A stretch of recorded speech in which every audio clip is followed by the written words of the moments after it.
Otunfo president in Africa. ECOWAS, your president. Oh, me see. We are talking about chieftains you.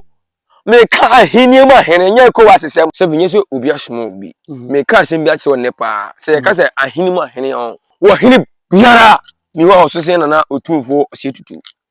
Oh, serious. Share anya say history asem na meka. Me African powers. I'm talking about spiritual. Spiritual realms. Otunfo ye greater cheobi. Oh, Ghana ade. So wo hini bia ni wo. Awusafo na mu nyama se mama kwa ba wo hwe haban ho machi a e kire wo se ya ba ba bia se bi mpredua sa ye beka ahaban ho asem a bebu anipa manipa enioma a wo se wo saka 2024 no wo se tumi aka all the way from Kumasi to Bedum Breman Bedum ewo mfimfini mantem baby yeti central region na krobi efe ni Bedum ha Breman Bedum ani ya babe trase babe di koma ya ka tusafu wo de enyeja ewo baby ani sunsum be fi abroad ani hia o dia say me say 2024 so when be ya na wan kasa na wo say wapo ompe yedie ba me sum what yedie me to me bo ase sum what yedie me ya so be video we kopem say e de be kwa we ensem wo ye de brodo ensem ehinta tie me ehinta ene ye de bakanem kofo bebre na mpese ye beda sa ne ma wo ye di but ene do I di do wunti na wo hu mu nipa ne e wa ha obekire ye niam ahodo a panifo bi ade ehinta na omudi edi ye amen na omuti bi transase so che sa de ma ne nyina no it is going to be unveiled to whoever that will watch this video. Nyame sha no tell them chop say na first time no subscribe say na de bia make no like no comment no share ama for so de bia share awujafo nye obi a because yes di onim tuo no ene di nya tuo no ano waye bi da ogusu aye minsa no nkoka sunsun sem bia o abusua die menya ne ne wo dwumadi es de fe na African powers eja beso he on the 14 days to ade bia to o person wo saka bia 14 days sa mamu a Ghana police led by Dampare no mechi no odo wa ka nyame a esu di o ka bia da ba mpesi ne ameko ne chen na ehye komochuchu na say eja beso he There is something behind the scene. African powers. There is something behind the scene. You know what say? Ya go badumo. And then they go me so wudi me tukwa me ya no baba ni e fata jemisam. Central region. On say ewiase no aya na edika me Chapoko One TV. Ahofo yina African powers mo human ni miamini. Me Chapoko One TV ahofo yina.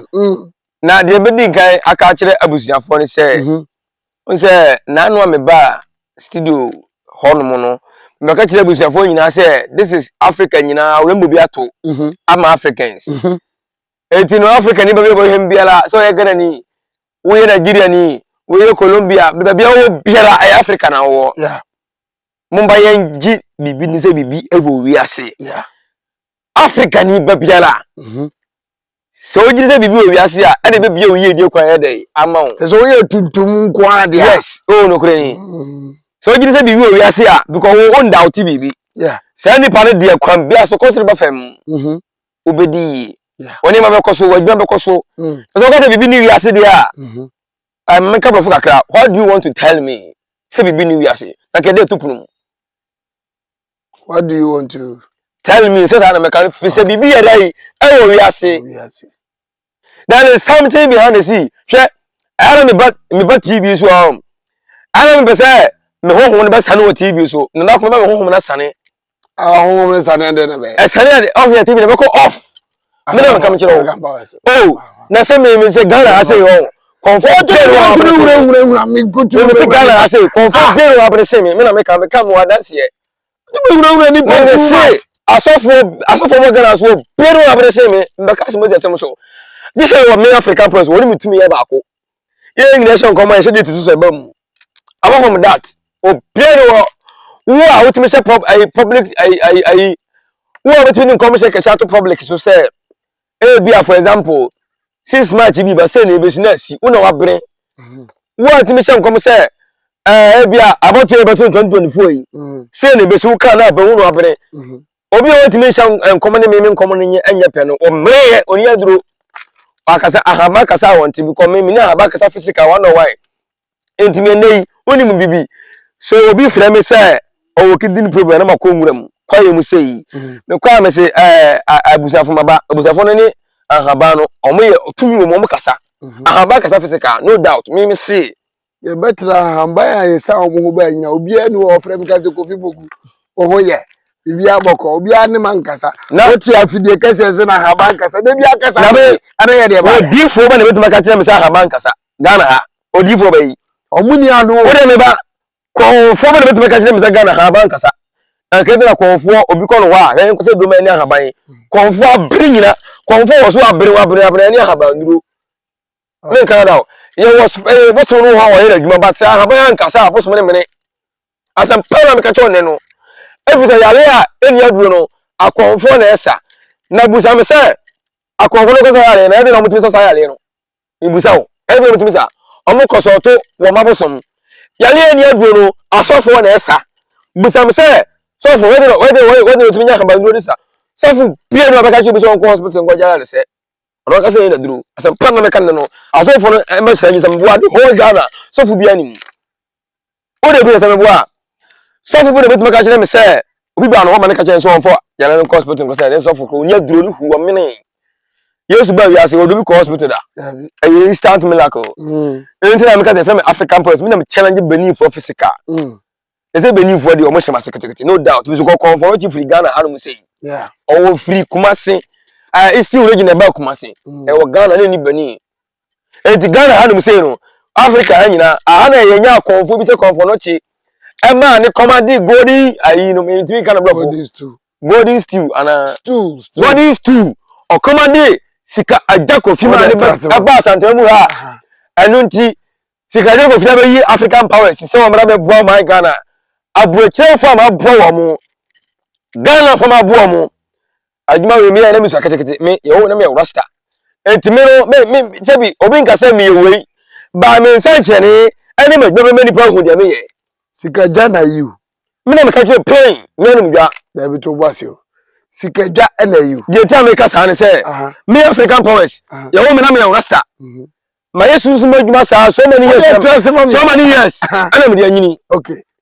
enti ne me ba wi as na be hunu manu se physical no masa ti za we to me ka ho ma atwa hia wa ha se kire wo a wo program no nya ni ntu hu wo ba wi ase de ne wo hu me ba wi ase ne ma hu se bribi wo wi ase ade ne wo hu ma hu atembuo wo wi ase heaven e wo wi ase o do wani hu physical realms no bi ma ko hunu nyame kese se ni tier 7 asasi we so obi be ka jo Nyankopon image bia no oboa nyame ni image awo asasi so asem pole me ka cho ne no ablafo ni wano fana na da me Africa police na meka anochi ade obeyeye how many evidence and if we were talking about Jesus Christ and Jesus Christ who evidence here na ablafo be nyaba eso ba Ghana ha confirm evidence there be bia abi ho that transit me wa o da bi basa che me see me Africa police me see ahamba ka physical na to aso that transit na me be pe aye pe Ghana ni bia na asa bro ni baka me na sia ma sabori pa fita yale me just 6 hours ana ma bro ni ba ne hono ma na wo won se mpane nyina je me see me na ma bro ni fita sei ewo ayi Germany asuro o me se o me ne ayi na bohye mi na fika kra me ka kire wo Germany suro me ma bro ni fita o nya instant healing unu ma da me ye aya haban entimi mi hu obi wose kumi ni ahaba mu a ne ba kwa no wabro ene abrofo ni na gya ne beto African powers eti we are see there is something behind the scene abrofo mun kana kore kire se abrofo ni se o my Africans bone se o me pa ya 20 no ene o me be katasu mu aso other Africans still in Africa we are taking the over now no man can't just say there is a rainbow in the sky that rainbow no because nyamekase tampo no nyamekase empire me na me grandmaster African powers woni ya me enye se di agrebu aho TV Poku 1 TV am tisi si me ka kire ofo bi me say so your program is one subscribe a unhu me biem emle bia no if you want to see African powers on this platform, big platform, say no, you have to subscribe. This you know subscribe button, no, and I can say, and I'm a can subscribe button. Me aso never to all. I may be African, but must away African. Let's say on cat asem. Yale kidney dear. Me and declare say it is possible to say in business. Me na wa me say ko du bunu. Say obi tell ye the so some o ma onye ya pe ko du bunu. Ko du bunu ko say Ghana 20 Ghana. Ko du bunu 20 Ghana. Na me twa kwankyere wa chiri. Ko du bunu 20 Ghana. Na me twa kwankyere wa chiri na me sema 1 week pe. E say kwa de nyam kasa TV bia so 1 week. Me obi wo frɛ afidie so ka kyerɛ me African Powers say obanwa me ya de anye ni pakro no me dika aba ko no enkrofo bi se me party we me so me party bia o say tie no me say wo bibi o wiasa me fe aje be so ya de there is something behind the scene an musa de we ye wo ahemfo omudi tumi ohini bia be hu ni bia na age se bia bibi fufuro bia si otena akonya so che ebi mbo emrowa ne nkokora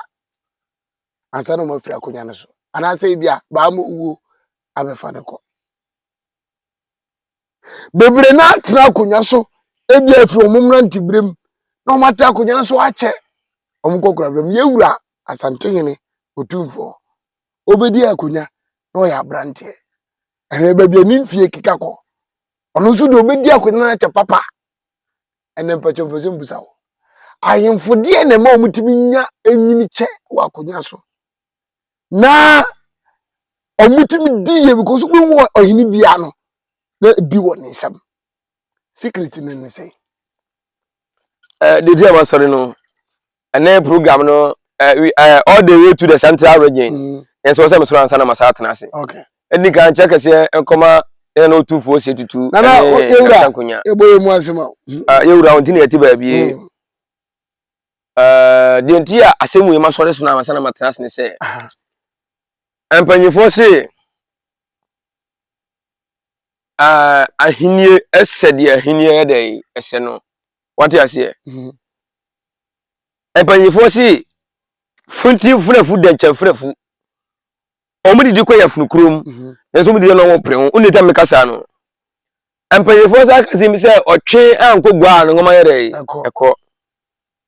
empanyefo say akazim say humanism minti ana atwe mienu yede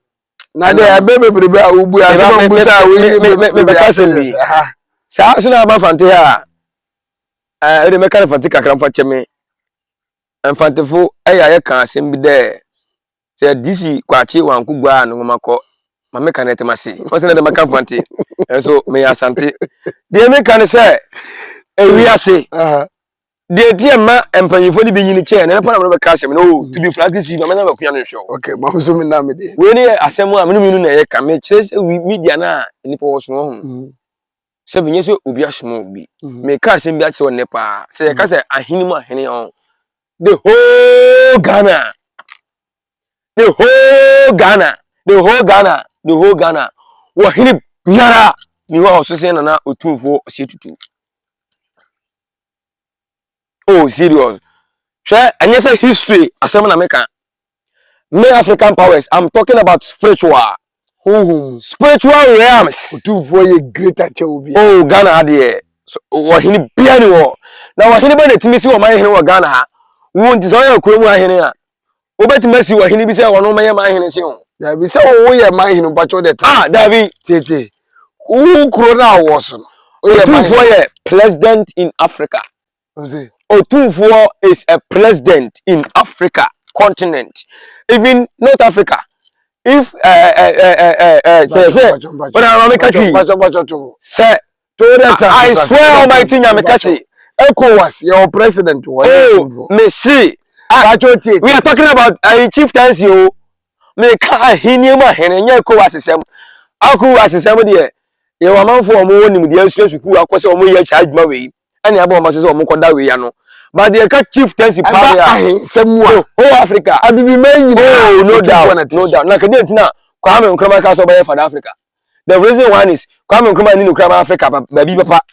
because nyame na odi ni adwuma na anochi nyame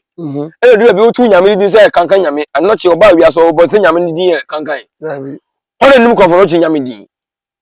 hono bi to ba say konforo chi na nyame fe ni si pe bi obo be kire nyame na ma kire konforo chi nyame di no hu ti bibi o wi ase nyame ne wan ana me kana fidi kasi ezu na ka se me na me tire say African powers no enipa nim de dia me baaye but konforo chi no di nyame bi ye adwuma sure na other na conference na by Ghana hanum say na say the whole world hona ibi timpesem che say odi nyame bi ye adwuma na it is say conference na oni nyame bia na ti conference no nyame no nyame ni tin nyame bay nyame kase no odi ni adwuma me na capture plane na me say Ghana home we ya hwan he na me kase me kiro me ninka fo so me ninka fo so fu bi di eninka o de me African powers me say me African powers Mininga fa so bi odum di ninka na ka se onu ntina me yesa me obia mo me pa enyo bi de hweme ti asem ni de me kan se e papa NGO bi nim ontimi nka cha me African powers se konforo che na o yusu bosum tumi e papa ai obo de se obofo ontimi nka cha me se konforo che o yusu bosum tumi wallahi pambo omo nyina safu piano o Ghana hasia obetima ka cha me African powers se konforo che na o kombosum no kom nyam kese onu ko we konfo e konfo che metima ka se o ade wa ko ablafun dibiti ya ne se ayinfuna konfo che be no obi anwu am ya konfo konfo che na se ni passport se nko nyane no anu ko na ablafun din ka hwe Africa history ansa na omudi Yesu ehun asem e bibiti Africans oh serious because wo mu hunu se konfo che no enipa anwu am na nyane no omudi Yesu de bibiti yi like the whole world Konforochi is a powerful, great mind in this world. I swear Almighty God. If we were talking about the spiritualist, powerful spiritualist here,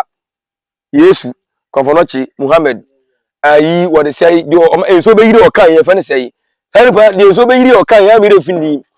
Then I so be that, Yakoba can so be as is Noah. This is a cousin Yamia, Obi Yamia. Konforochi and Sancho, be a chess and no see Yami. Me busa wasem mi se nananom ade ne mo munyini che wa akonya so e ma mo nsem omutimi ya de tu se nana we de se be wo ahode o ska ye ne masa de ne ade a e ma nananom nyini che eni pepeyo kire se nananom obedi nukre a che ne man na wo wie so a o sha wo ne haba nduro on se kwaye wa o hini bia wa haba nduro wasasi so wo hini bia no a woni me yare anu aduro aya ya ha ba na wo person sorry how many times say dey tell me say say che say hwe me see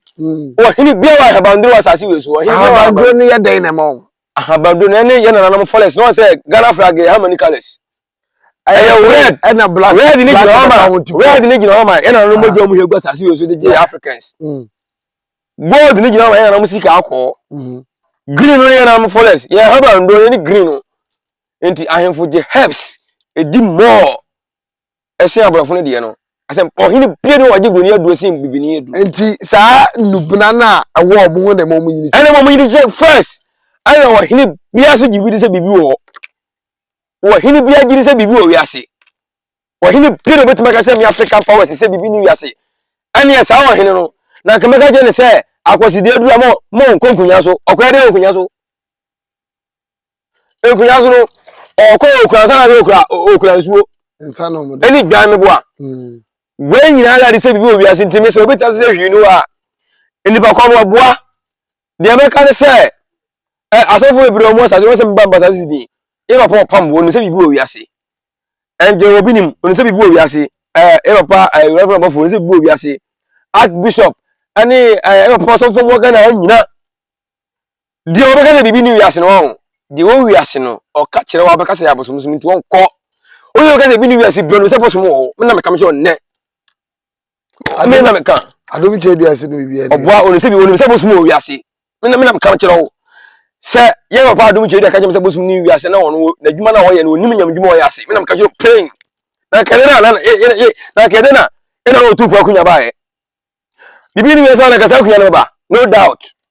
de wo wi ase no ka ni baba ka so oboa nto nka there is something behind the sea. She ni wiase. Bibi wo wiase. Bibi eno. Me si bibi wo wiase. Adum cheduase bibi. Na ade na obo Yesu din. Yesu no ono wa ba wiase bi. Wo Yesu hu no. Dabi. E baba adum chedu Yesu ahu ne da. Wate no wa ba kwasem. Se wo Yesu di ala se wo gidi se bibi wo wiase ba wonka asem pa na mka cho ne no. Ene hini wiase di a emo obi a ho nya bibi adi nyame na ebo ni no. Onyo so ko nda. Me be ga se mako hu nya me kase ntie se be kwa ni pe bi da ote. Nti owo sumasem. Owo sumasem. Na sumasem ne se woni se bibi wo wiase. Ade kwara onimi se wo wiase nti no bo Yesu din no. Ane yes wo se hwini wiase de a mo Yesu din mo Yakobod ne hwe se ko benya nyame yabondi wo wiase a ti sa tumi no wana de ma no tumu a ode ye adwuma sesi a no na meka kire wo wo se bibi wo wiase na wo kan nipa begia chi ade free de enti o mbeso beka ne se o ga se bibi wo wiase mo a eri be ka se bibi kura ye dai sa de yen kire gise ye de awo woni ma bia ne tumi ni free a se ntumi na meka jo brain free se de wo se hwini wiase no kwa de abeme ta che ti sei ona ka to ndie me kana spiritual word mu asam ne kana mimi ne kasa adum chedi atumi no na bebent yes adum chedi on tumi me nsem da kopum se wiase be sei okay me na me ka che on ne ma musa o se abeden ena obi atibe nyina che ni wadi yi ye famre wi asasi we su no se o pese o nyini kina di a abraba bo bia no e wo so de no kure na wo se kwadu abraba no so ene be mo nyina cha di no wa ja bibiduro adi no wa je di say there is something behind the sea he obi atiga na ha se wo sha se na ye ene mo wa jembasa obi akwatena burichi o ko kan no na ye ene mo munye buza wo se de ya dinda ene che se bibi o wiase no senka bibi ni wiase de a nka ahwede e sha se fi ase mebo a ye se ahwede de enye de enkosi nkon ase ne de nkon na na de de ntia ubetima kire me ene che se bibi o wiase abrabo ye adane etiam se adane ne se obetima sha ase de na makowi awreho ana onim se minimodifo bi a onya no hu nyina wi bedu mre bi no na ope hiani be mena sensu abede no ebi wo pa na hiafo no me no enti wi ase se o tie bia na nya wadwen se wo de osusin obi osika nyina achu be wama na esini a obetima wo ne be he oyale ana onim osika nyina achu obetima yare kase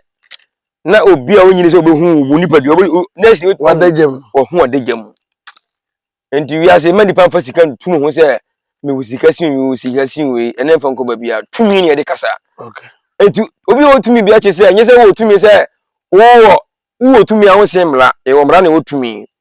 no mani ni okra ma wo yonku nipa na wo fa danse ma na che se wo tumi okay tumi no fa se obi yare ye tumi no fa bo bi no media danse ye tumi nipa wu mani nyane no ana me ya se na se ayi NGB TV me wa na me ko te se esi obi awu ama journalist bi nye journalist spiritualist bi so obenyane no o kama po yare se me afunu nani wantima nyane no e wa NG TV na mte se wo akwa wo akwase a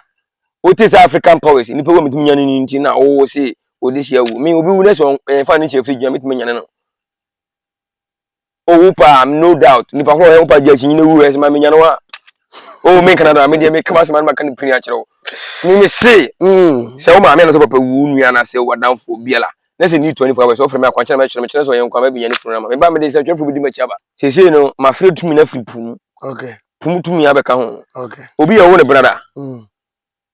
yawada ejuada ukwada ifera for me se ma come say ifera for mo frɛ me sa days ni no bi ya wo ne nsem but ma bo days ni bi and only important all mo dis so di asem oba me kan na next program na to aso nyame kase bi me chapo ko TV no data hefo nyina bo nyina me chewo mo awujafo ya da mu nyina wase na de maye de maye ni fati kase ye de enda ba ko kai timi kanyi sanse you have been supportive from day one till now de maye bi ye fe e di jon na if central region krobi ye fe ne bedum brema bedum ho ene ne ya betra de dwumadi abro ne mo hya ne so se de be ma nipa nyina che na sika beba na so be ye odefo no secret ne wo fa number ne frɛ ane African powers twitwonko na nyame keso wo so bebo abia ka me din ade Kofi Poku me nyam nyina mase famusia so subscribe ya notification ba do man mi aso a eche the video bi atuma bonya bi ahwe ya no like no comment no share am fast da PSA de ma team ni nyina na obo be support no mo do so teacher teacher all the way from Anyinasu abe support here and after so Samansa boy stubborn boy ba ko so kan kwagu kwagu stubborn too much ono so free Anyinasu o sa be kan sa central region team ni do so after so mi akasa me ba kroma na me no obi abenya ntokwa Sam Tuga onye ne hu nipa sei ono so obadum Sam Tuga me chia okwa bia so nyame sha me no kontokwa de ba insha ne de obaje nyame sha pa ana fe abrante no so tutu ne fen sei muka chemi Kobi so be support Kobi nyame sha no tire me cho be sefo ah de obi bia ase engineer wan engineer on fixing video no engineer fidi on fixing engineer e chia nyame sha pa so tai eche ana fe so obi nyina no mi akasa me ba Semanse boy Kofi afiri one gina camera na chichinche me ba from me din e ba ko from Kofi Poku o from my James no wa se share next video e obi ade be bro we salute you akramina